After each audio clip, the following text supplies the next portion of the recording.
One of the biggest challenges I have in SEO, and that a lot of SEO providers have, is having their clients understand SEO and what it is, right? And there's a lot of things that go into it, like link building and writing content and social media. A lot of stuff goes into SEO. But there's one key concept that I believe sometimes slips people's minds that really helps them understand Google and how SEO works and what it takes to rank and all these other things, right? So what I wanted to talk about is what Google isn't, what Google is, and we'll go through this pretty quickly. Here's what Google isn't, and these are some misconceptions that I believe exist about Google. Google isn't free. Now you can do searches for free, but they are a for-profit company. We'll get into that here in a moment. They're trying to make money. So don't think for one second that Google is this charitable organization that's out to do some sort of public service for all of us by providing us all this information. It's that misconception which leads to a lot of bad strategies and misunderstandings about what SEO is. Google's not objective. What this means is that Google owns a lot of properties, right?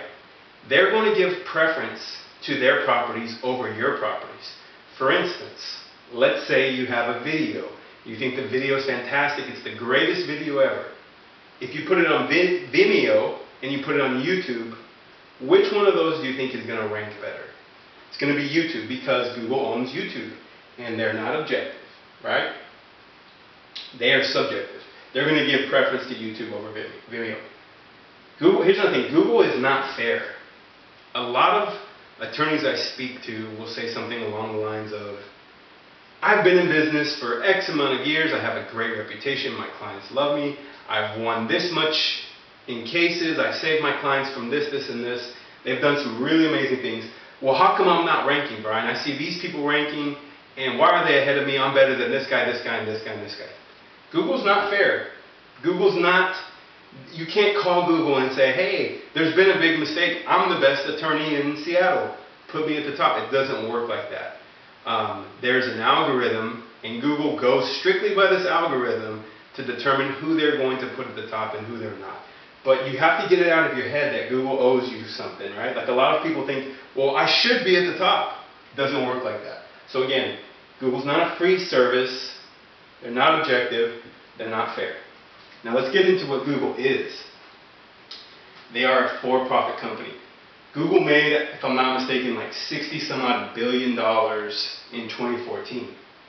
96% of that money came from from advertising in general. So that includes all their Google properties, it includes AdWords and all that stuff. But they're making money. $66 billion is a ton of money. They're publicly traded. They're under pressure from their shareholders to increase profits, right?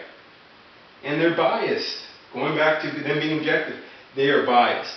So Google has an obligation to their shareholders to increase revenue. So how does Google do that? Google increases revenue by being more relevant to people. So when people say, hey, Google the best pizza place in town, Google the best dentist, Google the best personal injury attorney, their whole business model and getting profit, getting those clicks, it's all hinging on people trusting Google. So here's where it can benefit you. By understanding all of these things, you want to align yourself with Google's business model, right? Which means build content, build links, build a website that will prove that Google is credible by putting you at the top, right? And we'll get into some of those things in some other videos.